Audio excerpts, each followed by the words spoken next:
Assalamualaikum, waalaikumsalam warahmatullahi wabarakatuh. Saya lihat Ustadz orangnya sangat percaya diri. Bagaimana cara mengatasi sifat pemalu, minder dan rendah diri? Terima kasih Ustadz. Astagfirullahaladzim, astagfirullahaladzim, astagfirullahaladzim. Saya mohon ampun kepada Allah Subhanahu wa Ta'ala bila ada yang dilihat oleh orang lain berupa hal-hal yang terlihat baik dan sebagainya, tapi ternyata juga saya belum bisa memenuhi seperti apa yang terlihat. Maka semoga Allah mengampuni kekurangan-kekurangan itu, memaafkan dan memberikan bimbingan supaya menjadi lebih baik. Ya, teman-teman sekalian, membangun kepercayaan diri pada hal yang positif itu tidak diikat dengan profesi seseorang, ya, atau tugas seseorang. Ya, kepercayaan diri itu tidak melekat kepada seorang ustadz saja, kiai saja, ya, seorang habib misalnya, seorang guru. Tidak, tapi semua kalangan sepanjang mengerjakan nilai kebaikan mesti membangun kepercayaan diri yang kokoh pada dirinya untuk komitmen mengerjakan kebaikan itu, sehingga melahirkan motivasi kuat untuk melakukannya, mengerjakannya siapapun dan apapun yang ia kerjakan. Apakah ia misalnya dia di birokrat, ya, di dunia birokrasi, apakah di dunia diplomasi, apakah seorang pebisnis, seorang pedagang, seorang perawat, dokter, insinyur, bahkan misalnya dosen, guru, mahasiswa, atau juga pekerjaan-pekerjaan yang dilakukan pada umumnya masyarakat, ya, baik bertani, berkebun misalnya dan sebagainya. Semua butuh kepercayaan diri, dibangun sepanjang dikerjakan itu baik, ya, sepanjang yang dikerjakan itu baik. Nah, sekarang membangun kepercayaan diri itu seperti apa? Maka dimulai dengan hadis Nabi Muhammad SAW yang diriwayatkan oleh sahabat Umar bin Khattab radhiyallahu taala anhu, haddatsana qala, ya kan, an Abi Hafs عن أبي حفص عمر بن الخطاب رضي الله تعالى عنه قال قال رسول الله صلى الله عليه وسلم إنما الأعمال بالنيات وإنما لكل امرئ ما نوى فمن كانت هجرته إلى الله ورسوله فهجرته إلى الله ورسوله يا فمن كانت هجرته للدنيا يصيبها أو امرأة ينكحها فهجرته إلى ما هاجر إليه. Itu kan rawahul Bukhari. Maka di sini Nabi memberikan tips kepada kita semua, pesan yang sangat kuat. Seseorang itu kalau ingin mengerjakan sesuatu, kembalikan kepada motivasi terkuat dalam dirinya, ya, yaitu niatnya. Jadi ada 3 tahapan kita mengerjakan sesuatu itu berdasar dari dasar hati kita dulu. Yang pertama ada keinginan, ya. Yang kedua ada tekad, yang ketiga ada niat. Nah, keinginan itu disebut iradah namanya. Setiap orang tuh ingin pada segala yang baik. Ya, kalau Anda tanya, mau nggak ke surga? Semua jawab mau. Ingin nggak haji tahun ini? Semua orang ingin. Ya, tapi apakah setiap yang punya keinginan punya tekad? Belum tentu. Ya, tekad itu azam namanya, azimah, punya tekad. Baik, saya ingin ke surga, saya punya tekad yang kuat untuk bisa mendapati itu. Ya, nah tekad ini akan menurunkan turunan-turunan sampai nanti ke niat. Ya, sama persis saya pengen haji nih tahun depan, pengen banget, ya. Beda dengan yang sekedar ingin. Kayak ingin haji, ingin saja, tapi punya tekad, dia ingin mewujudkan keinginan itu. Nah, tahapan mewujudkan tekad tuh ke selanjutnya disebut dengan niat. Ada usaha pendahuluan, ya, nabung dari sekarang, terus berikhtiar, ya, ikhtiar yang optimal sehingga apa yang kita tekadkan itu bisa tercapai. Ingin ke surga, alhamdulillah, bertekad, apa surganya nih, Firdaus, maka kita siapkan, ya, berniat betul-betul, bikin tekadnya itu terwujud dalam bentuk perencanaan awal, perbaiki diri, boleh berhijrah, ya, berhijrah mendekat, meninggalkan yang buruk. Hijrah itu meninggalkan kebiasaan yang kurang baik, yang tidak Allah sukai, kepada kebiasaan baik yang Allah dan Rasulnya sukai. Itu poinnya. Jadi hijrah itu bukan menuntut kita pindah kepada suatu tempat tertentu, ya, kecuali kalau di tempat kita beraktivitas itu sangat tidak kondusif sekali. Ya, susah mendekat kepada Allah, terancam dalam keburukan, ya, di tempat kerja misalnya, tempat kerjanya diliputi keburukan-keburukan yang sulit sekali mendekat kepada Allah. Mau sholat susah, baca Quran susah, sementara kita sadar bahwa rezeki itu yang mengatur Allah, kan kita sadar betul Allah Maha Pemberi rezeki, Allah mendatangkan rezeki. Ya, kenapa kita tidak berpindah ke tempat yang kemudian Allah sukai dan dengan itu keberkahan Allah berikan? Toh tetap kan rezeki tidak akan tertukar, toh tetap tidak akan berkurang.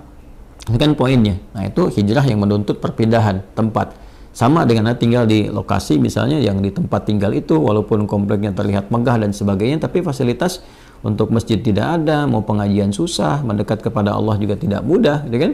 Anda mencari tempat yang teduh, yang nyaman ibadah, yang enak beraktivitas, di situ kemudian Anda membangun kepribadian yang lebih dekat dengan Allah Subhanahu wa Ta'ala. Jadi hijrah itu prinsip dasarnya meninggalkan perbuatan yang tidak disukai oleh Allah dan Rasulnya kepada kebiasaan dan perbuatan yang disukai Allah dan Rasulnya. Jadi bukan menuntut satu perpindahan secara langsung, ya, atau pindah kepada misalnya komunitas, pengajian, golongan tertentu, bukan itu poinnya. Jadi jangan Anda katakan kalau berhijrah ini pindah ke golongan A, komunitas B dengan nama tertentu dan sebagainya. Bukan itu poinnya. Ya, lebih kepada mendekat kepada Allah. Siapapun yang bisa membimbing kita sepanjang sesuai dengan ajaran-ajaran yang disampaikan oleh Nabi, mengacu kepada keterangan dasar Al-Quran, ya kita ikuti dalam kebaikan. Ya, tanpa harus mencela atau menepikan orang-orang atau golongan-golongan lain tertentu. Nah, dalam konteks berpindah ini, maka lakukan semua karena Allah. Ya, motivasinya karena Allah dulu, nanti supaya dibimbing oleh Allah. Karena nanti orang melakukan sesuatu itu banyak motifnya. Ya, tadi kata Nabi kan, "Faman kanat hijratuhu lidunya yusibuha", ada yang karena materi dunia. Ya, jadi Anda ini melakukan aktivitas untuk percaya diri ini, ya, mengatasi sifat malu, minder, macam-macam. Apa yang mau dikejar? Karena dunia. Ya, kalau cuma dunia orang banyak sekarang. Ya, ada latihan-latihannya segala rupa untuk mencapai pekerjaan tertentu. Ada latihan sekarang di bidang bisnis misalnya. Dilatih Anda public speaking, bagaimana bicara depan orang, begini, begitu, dan sebagainya untuk capaian dunia. Ya, Anda akan dapat. Kata Nabi, Anda akan dapat. Ya, tidak ada kesalahan di dalamnya, sepanjang dicari itu baik, tapi belum tentu ada pahala untuk bekal pulang. Nah, niat itu menentukan apakah apa yang akan kita cari ini disukai oleh Allah, sehingga punya bekal akhirat, value-nya value akhirat, atau cuma dunia saja. Itu poin pertamanya. Jadi tanamkan pada diri kita itu motivasi yang kuat untuk mengerjakan sesuatu ini lillah, karena Allah, ya, dan Rasulnya. Nanti karena Allah itu memberikan kekuatan pada jiwa, dan Rasulnya memberikan bimbingan yang sudah Nabi contohkan kepada kita, ya, dan mewariskan pedoman-pedoman kehidupan yang abadi sifatnya. Nanti tinggal diikuti di situ, ya kan? Nah, jadi yang pertama adalah membangun kekuatan niat, motivasi diri dulu. Motivasi diri dulu. Saya ingin melakukan ini sebagai hujjah saya ketika kembali kepada Allah. Ya, saya ingin melakukan ini, ya, supaya Allah ridha dengan saya. Nanti dari niat yang benar itu Allah berikan kekuatan pada diri kita. Nah, niat itu diterjemahkan dengan apa? Setelah muncul dalam hati kita, kita akan memulai aktivitas itu yang baik itu, maka kita bisa mulakan itu dengan memohon kepada Allah. Nah, di sini dia. Jadi membangun sifat kepercayaan diri, diantaranya memulai dengan menautkan aktivitas yang akan kita kerjakan, ya, dengan harapan perlindungan dan pemberian kekuatan serta bimbingan dari Allah. Mohon taufik namanya. Minta. Nah, itu keadaan itu disebut dengan tawakal namanya. Ya, tawakal itu menyerahkan keadaan kita yang akan kita ikhtiarkan, baik mulainya ataupun akhirnya kepada Allah, gantungkan kepada Allah, sehingga Allah memberikan perlindungan yang paripurna kepada diri kita. Maka Nabi mengajarkan kita untuk berdoa dalam memulai segala hal. Nah, doa itu juga membangun kepercayaan diri. Makanya orang kalau mau mengerjakan sesuatu, ketika dia berdoa lebih kuat kan? Ya, Anda mau bicara, Anda berdoa. Dan diajarkan kan di Quran, di surat Thaha itu, bagaimana seorang Musa alaihissalam dibantu sekretarisnya Nabi Harun alaihissalam, ya, dua-duanya datang kepada Fir'aun untuk berdakwah, menyampaikan kebaikan, membangun kepercayaan dirinya bagaimana? Kan berdoa dulu. Ya kan? Setelah dia berniat baik, menjadikan semua urusan karena Allah, dibimbing oleh Allah tuh. Ya, bimbingannya indah sekali. Jadi dibimbing oleh Allah, nanti kalau datang katakan yang baik-baik, katakan yang lembut supaya dia sadar. Ya, di Quran surat Thaha itu kan ayat 43 sampai 44, faqula lahu qawlan layyina la'allahu yatadzakkaru aw yakhsha. Katakan yang lembut, ya kan? Katakan yang halus, tutur kata yang baik, yang elok dengan retorika yang benar, ya kan? Sampaikan aja. Nah, mudah-mudahan dengan itu nanti, ya, ada kelembutan pada hati dia sehingga dia merasa takut kepada Allah dan memperbaiki diri. Nanti Allah bimbing, berikan kekuatan. Makanya nanti ayat-ayat berikutnya itu memberikan kepercayaan diri yang kuat kepada Musa. Ketika tawakal itu ada, lalu dibimbing doanya, Rabbi syrahli sadri wa yassirli amri wahlul 'uqdatam bil lisani yafqahu qawli. Lalu kemudian Allah menegaskan, jangan takut Musa, ya, aku akan membersamai kamu, ya kan? Nah, kamu akan dibekali begini begitu dan sebagainya. Ini isyarat Quran yang sangat dalam. Tautkan aktivitas kita kepada Allah Subhanahu wa taala, lalu bacakan doa. Kalau di sini terkait dengan bagaimana supaya tampil bisa bicara dan sebagainya, doanya juga ada sendiri. Seperti tadi diajarkan di Quran, Rabbi syrahli sadri wa yassirli amri wahlul 'uqdatam min lisani yafqahu qawli. Nanti untuk belajar supaya pede nih, ya, jangan sampai pesimis, waduh saingannya berat nih, waduh ini bisa nggak lulus ujian. Percaya diri, yang dituntut ikhtiar kok. Nanti Allah yang mengatur Anda masuk di kampus mana, di sekolah mana yang terbaik untuk masa depan kita. Kadang-kadang harapan kita ke A, tapi kata Allah jangan ke situ, kamu ke B aja, karena kamu nanti bakatnya akan dibutuhkan di bidang ini. Bisa terjadi. Ya, harapan masuk A, tiba-tiba masuk B, dan semua kampus bisa mendapatkan bagian-bagiannya gitu ya. Nah, maka di sini penting kita ikuti. Doa-doanya banyak ya. Rabbi zidni ilma warzuqni fahma, Allahumma faqihni fid din wa 'allimni ta'wil, sesuai dengan bidangnya masing-masing. Kalau belum tahu doanya, ucapkan apa? Ucapkan seperti Nabi bimbing dalam hadisnya. Ya, qala Rasulullah sallallahu alaihi wasallam, kullu amrin dhi balin la yubda'u fihi bi bismillahirrahmanirrahim fahuwa abtar. Maka mulai dengan bismillahirrahmanirrahim. Perbuatan baik itu niatkan, ya. Dalam diri kita kuatkan, ucapkan bismillahirrahmanirrahim. Anda mau kerjakan apa nih? Mau pidato? Bismillahirrahmanirrahim.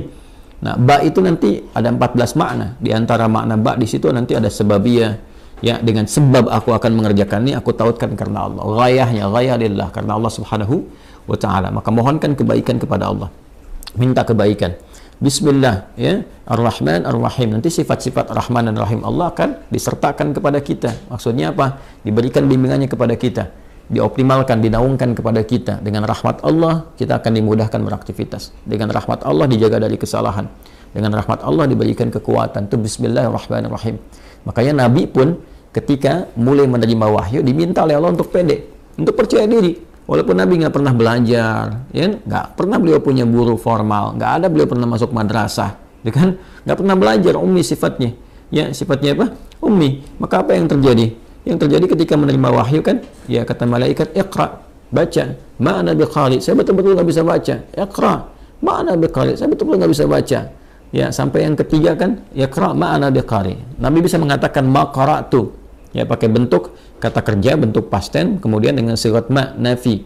Ya, saya nggak bisa baca. Tapi ketika ma bertemu dengan ba, itu taukid sifatnya. Ma ana bi. Ya, ma ketemu dengan ba, itu penguat taukid. Ba-nya jadi taukid. Saya betul-betul nggak bisa baca.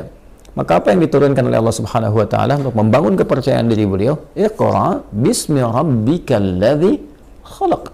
Muhammad SAW niatkan baca itu, ya, baca untuk mengikuti bacaan yang dibimbing oleh siapa? Oleh hamba yang Allah utus, ya, dan dengan kuasa Allah yang membuat, menjadikan sesuatu begitu mudah. Yang mencipta kamu aja begitu mudah, yang mencipta manusia aja begitu mudah. Apalagi menjadikan kamu terbimbing untuk bisa mengikuti bacaan, lebih mudah lagi. Maka lakukan karena Allah. Allah kan kuasa atas segala hal. Anda adabnya, kalau Anda sulit melakukan sesuatu, Anda akan berusaha minta tolong kan pada yang lebih kuat. Oke? Ya, ada misalnya seorang usil pada Anda minta tolong pada yang lebih kuat, atau Anda lapor misalnya kepada yang berwenang dan sebagainya. Kenapa? Karena sifat dan fitrah manusia mencari yang lebih kuat. Siapa yang lebih kuat dibandingkan dengan Allah? Siapa yang memberikan kekuatan pada kita lebih dibandingkan apa yang Allah berikan kepada kita? Maka tautkan diri kita kepada Allah. Iqra bismi rabbikal ladzi khalaq. Nah, inilah kekuatan doa. Doa membangun kepercayaan diri. Doa membangun kekuatan. Ya, nanti setelah itu yakinkan bahwa apa yang Allah berikan kepada kita itu sempurna dan bisa melakukan apapun. Ya, sepanjang nilai itu baik. Wa 'allama Adam al-asma'a kullaha. Allah mengajarkan kepada Adam semua jenis segala hal yang bisa digunakan dalam beraktivitas di bumi ini. Ya, karena Adam itu nabi, Adam itu rasul. Nabi bukan rasul, maaf. Adam itu nabi walaupun beliau bukan rasul. Ya, karena bedanya kalau nabi diberikan risalah terbatas untuk diri dan kerabat dekatnya, ya tidak untuk umat. Adam diutus, umat belum ada, baru ada diri dan kerabat dekatnya, itu istrinya sendiri dan nanti anak keturunan awal dasarnya. Maka dipilih oleh Allah di Quran misalnya surah ke-3 Ali Imran ayat ke-33. Innallaha astafa Adam. Nanti baru ketika ada umat, komunitas, nanti risalah diberikan membimbing umat menjadi rasul, yaitu Nuh alaihissalam. Makanya nanti innallaha astafa Adam wa Nuha, ya, wa ala Ibrahim wa ala Imran ala alamin. Dan ketika Allah kemudian memberikan sifat pengajaran, ada fitrah kenabian. Fitrah kenabian itu diajarkan secara langsung. Semua diajarkan, segala hal yang terkait dengan kebutuhan membangun risalah di muka bumi ini. Jadi nabi, rasul diajarkan, semua diajarkan. Nah, tapi mereka manusia. Kita manusia, kita bukan nabi, kita bukan rasul. Kita manusia, kita bukan nabi, kita bukan rasul. Maka sifatnya potensi ditanamkan pada diri kita. Jadi di dalam diri kita ini potensinya banyak sekali bakatnya. Ya, dan kita harus yakin, percaya diri, bakat apapun yang dibutuhkan untuk memberikan maslahat pada kehidupan kita di bumi ini bisa dicapai. Jadi di sini ini ada kemampuan dalam diri kita ini. Ya, untuk menjadi ahli fisika kah, kimia kah, matematika, ya dalam saat yang bersamaan ahli Quran, ahli hadis, mau bicara apapun. Coba lihat manusia tuh, lidahnya Masya Allah. Diajarin bahasa ini bisa, bahasa Inggris bisa, bahasa Arab bisa, bahasa Cina bisa. Ya, macam-macam tuh. Itu dari lidah, dari bahasa aja. Coba lihat bagaimana Allah memberikan kemampuan kepada kita dengan memori yang sangat luar biasa untuk bisa mengingat dan hafal benda-benda. Anda itu luar biasa. Coba kalau Anda mau kumpulkan benda-benda di lingkungan Anda aja, Anda bisa ingat tuh. Ya, benda-benda lingkungan kita bisa kita sebutkan 1, 2, 3. Berapa banyak memori kita, kapasitasnya. Artinya kita ini makhluk yang sangat unik. makhluk yang sangat istimewa. Laqad khalaqnal insana fi ahsani taqwim. Quran surah 95 ayat keempat itu. Allah bersumpah dengan 3 risalah. Risalahnya Nabi Isa alaihissalam, Nabi Musa alaihissalam, Nabi Muhammad sallallahu alaihi wasallam. Ya. Wattini waz-zaitun, dengan Nabi Isa alaihissalam, watturi sinin, Nabi Musa alaihissalam, wa hadzal baladil amin, ya Nabi Muhammad sallallahu alaihi wasallam. Laqad khalaqnal insana fi ahsani taqwim, dan pakai lam dan qad, pakai taukid dan tahqiq untuk menunjukkan kesempurnaan secara fisik aja udah sempurna tuh penciptaan manusia. Fisiknya sempurna, akalnya sempurna, potensinya sempurna. Tinggal kita membangun kepercayaan diri bahwa dengan kesempurnaan ini kita bisa mencapai itu. Kita bisa percaya pada diri kita dan tautkan kepercayaan itu kepada Allah Subhanahu wa taala. Maka itu diantara cara yang terbaik. Kemudian setelah itu ikhtiar dan belajar secara bertahap. Ya, latarkabunna tabaqan an tabaq, step by step. Barangkali di sini nanti akan ditemukan beberapa kekurangan yang Allah tampakkan untuk diperbaiki. Jadi kalau salah wajar, namanya baru belajar. Ya, kalau sudah pintar ya wajar kalau nggak salah lagi. Kan kita baru belajar nih. Belajar bicara ada salah, wajar. Ya, saya saja bisa salah. Ya, dan pasti salah karena manusia kan sifatnya. Tadi barusan kan salah. Ya, salah ada slip of tongue misalnya, ketidaksengajaan, atau bahkan pikiran lebih cepat duluan, lisan baru bisa mengikuti, mungkin terjadi. Ya, atau memang betul-betul salah dan harus dikoreksi. Ya, tidak ada yang sempurna. Karena itu disebut dengan insan, kata Ibnu Abbas radhiyallahu taala anhuma, yang dikutip kemudian oleh Ibnu Mandzur dalam kitabnya Lisanul Arab, summiyal insanu insanan minan nisyan. Ya, disebutkan insan itu ya dari kata nisyan. Nisyan itu lupa. Ya, manusia itu akarnya insan seakar dengan nisyan, yaitu lupa. Li'annahu 'indama uhida ilaihi fanasiya. Karena ketika dia punya komitmen kadang dia lupa. Dia punya komitmen dengan Allah untuk menyembah, dia lupa, nggak nyembah Allah. Dia punya komitmen berbuat baik, dia lupa, nggak berbuat baik. Ya, makanya kalau ada orang berdusta, sebetulnya dia tahu dusta itu salah, cuman saat berdusta dia lupa. Ya, dia tahu korupsi itu salah, cuman saat korupsi dia lupa. Makanya lupa itu seringkali disandingkan dengan salah. Ya, nasiya itu lupa, nasitu saya lupa, nasina ya kita lupa, akhta'a itu salah, akhta'tu saya salah, akhta'na kita salah. Rabbana la tu'akhidna in nasina au akhta'na. Ya Allah, mohon jangan hukum kami kalau kami pernah lupa dan dari lupa itu jadi salah. Itu di Al-Baqarah ayat 286. Jadi nasiya itu lupa, nanti turunannya insan disebutkan setidaknya 65 kali kurang lebih dalam Al-Quran. Nah, kadang repotnya makanan kita nasi. Nasi, banyak makan nasi, banyak lupa. Saya pernah waktu kuliah itu dosen kami tanya, mana kita apa artinya ini? Kita jawab kompak, nasina ya Ustaz, kami lupa. Maka Ustaz kami respon, akaltum nasi katsiran fanasitum. Kalian banyak makan nasi maka kalian lupa. Nah, itulah di antara langkah-langkah awal membangun kepercayaan diri, memotivasi, menguatkan niat, memohon kepada Allah bimbingan, kemudian mendekatkan diri kita kepada Allah dengan berdoa sesuai dengan objek aktivitas yang akan kita kerjakan, atau setidaknya mengucapkan Bismillahirrahmanirrahim sebelum memulai aktivitas. Setelah itu yakin pada diri kita ada potensi untuk melakukan itu, lalu belajar dari kekurangan, kesalahan. Kalaupun ada salah, jangan langsung divonis saya nggak bisa. Tidak, bukan begitu caranya. Tapi Allah menampakkan itu supaya diperbaiki dan jadi lebih baik untuk ke depan. Setelah itu nikmati hasilnya. Ya, ikuti, nikmati, dan bangun tawakal hasilnya kepada Allah. Fa idza faraghta fansab wa ila rabbika farghab. Kalau sudah selesai, tata lagi dan hasilnya tujukan kepada Allah, tawakal bagaimana Allah memberikan yang terbaik kepada kita. Wallahu ta'ala a'lam bis-shawab.